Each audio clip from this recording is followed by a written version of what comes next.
Hi, friends. How's it going?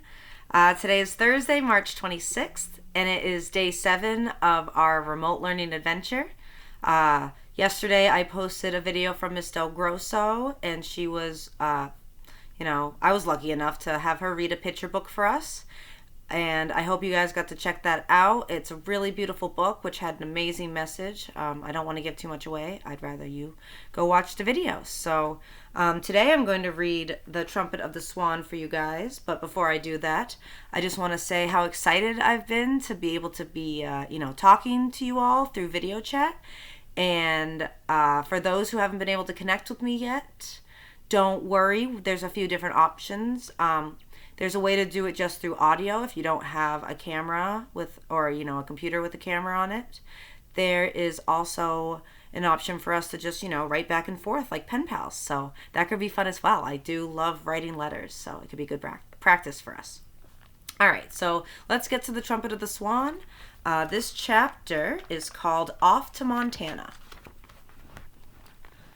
At the end of the summer, the cob gathered his family around him and made an announcement. "Children," he began, "I have news for you. Summer is drawing to a close. Leaves are turning red, pink, and pale yellow. Soon the leaves will fall. The time has come for us to leave this pond. The time has come for us to go." "Go?" cried all the cygnets, except Lewis. "Certainly," replied their father. "You children are old enough to learn the facts of life, and the principal fact of our life right now is this: we can't stay in this marvelous location much longer." "Why not?" cried all the cygnets, except Lewis. "Because summer is over," said the cob. "It is the way of the swans to leave their nesting site at summer's end and travel south to a milder place where food supply is good. I know that you are all fond of this pretty pond, this marvelous marsh, these reedy shores, and the restful retreats. You have found life pleasant and amusing here. You have learned to dive and swim. You have enjoyed our daily recreational trips when we formed a line, myself in front, swimming gracefully like a locomotive, and your charming mother bringing up the rear like a caboose. Day long you have listened and learned. You have avoided the otter and the coyote. You have listened to the little owl that says, 'Hoo, hoo.' You have heard the partridge say, 'Quick, quick.' At night you have dropped off to sleep to the sound of the frogs, the voices of the night. But these pleasures and pastimes, these adventures, these beloved sights and sounds must all come to an end. All good things come to an end, and it is time for us to go." "Where will we go?" cried all the cygnets, except Lewis. "Where will we go? Cahoo, cahoo." "We will fly south to Montana," replied the cob. "What is Montana?" asked all the cygnets, except Lewis. "What is Montana? Banana? Montana," said their father, "is a state of the Union, and there, in a very lovely valley surrounded by high mountains, are the Red Rock Lakes, which nature has designed especially for swans. In these lakes you will enjoy the warm water arising from hidden springs. Here ice never forms, no matter how cold the nights. In the Red Rock Lakes you will find other trumpeter swans, as well as lesser fowl, the geese and the ducks. There are a few enemies, no gunners, plenty of muskrat houses, free grain, games every day. What more can a swan ask in a long, long, cold winter?" Lewis listened to this all in amazement. He wanted to ask his father how they would learn to fly and how they would find Montana even after they learned to fly. He began to worry about getting lost, but he wasn't able to ask any questions. He just had to listen. One of his brothers spoke up. "Father," he said, "you said we would fly south? I don't know how to fly. I've never been up in the air." "True," replied the cob, "but flying is largely a matter of having the right attitude, plus, of course, good wing feathers. Flying consists of 3 parts. First, the takeoff, during which there is a lot of fuss and commotion, a lot of splashing and rapid beating of the wings. Second, the ascent or gaining of altitude. This requires hard work and fast wing action. Third, the leveling off, the steady elevated flight, high in the air, wings beating slower now, beating strongly and regularly, carrying us swiftly and surely from zone to zone as we cry, 'Cahoo, cahoo,' with all the earth stretched out far below." "It sounds very nice," said the cygnet, "but I am not sure I can do it. I might get dizzy up there if I look down?" "Don't look down," said his father. "Look straight ahead, and don't lose your nerve. Besides, swans do not get dizzy. They feel wonderful in the air. They feel exalted." "What does exalted mean?" asked the cygnet.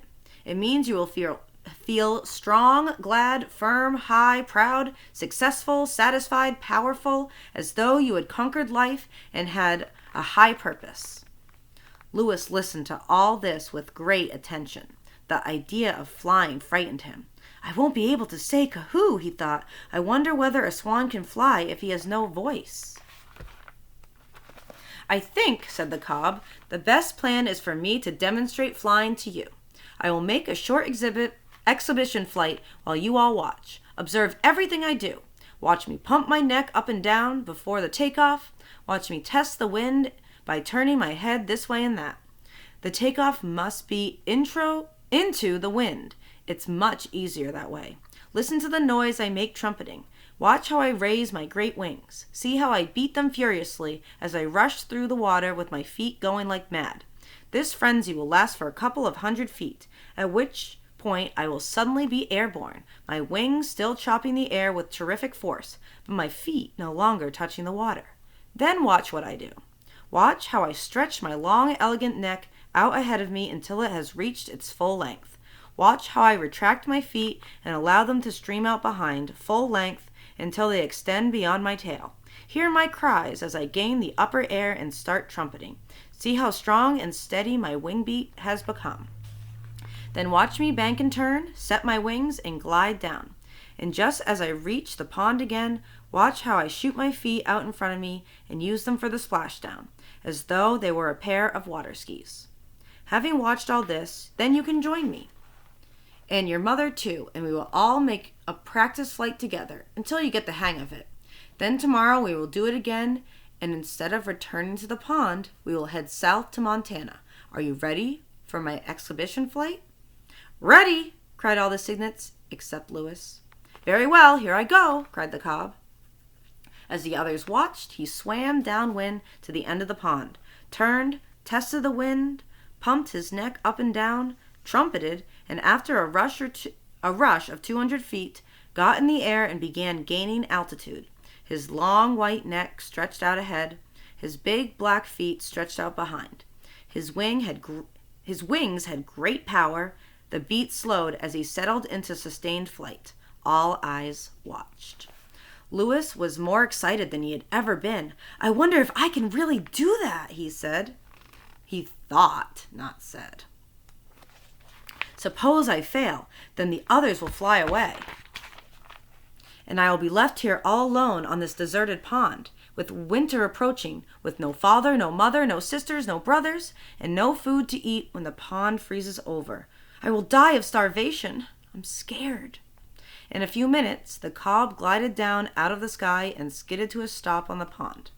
They all cheered, "Kahoo, kahoo, beep, beep," all but Lewis.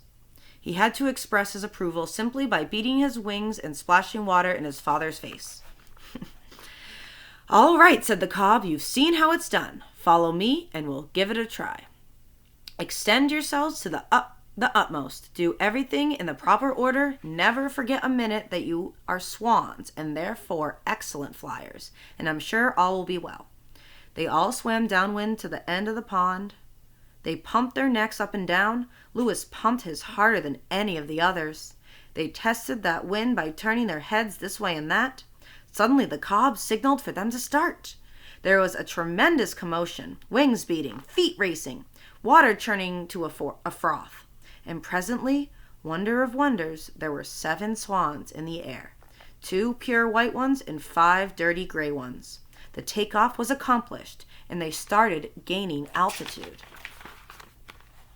Lewis was the first of the young cygnets to become airborne, ahead of all his brothers and sisters. The minute his feet lifted clear of the water, he knew he could fly. It was a tremendous relief, as well as a splendid sensation. "Boy," he said to himself, "I never knew flying could be such fun. This is great. This is sensational. This is superb. I feel exalted. I am not dizzy. I am able to get to Montana with the rest of the family. I may be defective, but at least I can fly." The 7 great birds stayed aloft about half an hour, then returned to the pond, the cob still in the lead. They all had a drink to celebrate the successful flight. The next day they were up early. It was a beautiful fall morning, with mist rising from the pond and the trees shining in all colors. Toward the end of the afternoon, as the sun sank low in the sky, the swans took off from the pond and began their journey to Montana. "This way!" cried the cob. He swung to his left and then straightened out on a southerly course. The others followed, trumpeting as they went. As they passed over the camp where Sam Beaver was, Sam heard them and ran out. He stood watching as they grew smaller and smaller in the distance and then finally disappeared. "What was it?" asked his father when Sam returned indoors. "Swans," he replied. "They're headed south." "We better do the same," said Mr. Beaver. "I think Shorty will be here tomorrow to take us out." Mr. Beaver lay down on his bunk. "What kind of swans were they?" he asked. "Trumpeters," said Sam. "That's funny," said Mr. Beaver. "I thought trumpeter swans had quit migrating. I thought they spent the whole year on the Red Rocks lakes, where they are protected." "Most of 'em do," replied Sam, "but not all of 'em." It was bedtime. Sam got out his diary, and this is what he wrote. "I heard the swans tonight. They are headed south. It must be wonderful to fly at night. I wonder whether I'll ever see one of them again. How does a bird know how to get from where? I'm going to read that again. How does a bird know how to get from where he is to where he wants to be?" All right. Chapter 7 is called School Days, and I will be reading that tomorrow. So, yeah, hope you've been enjoying the book, and look out for the questions that I will post with these. So, with this. All right. I'll talk to you all soon. Bye.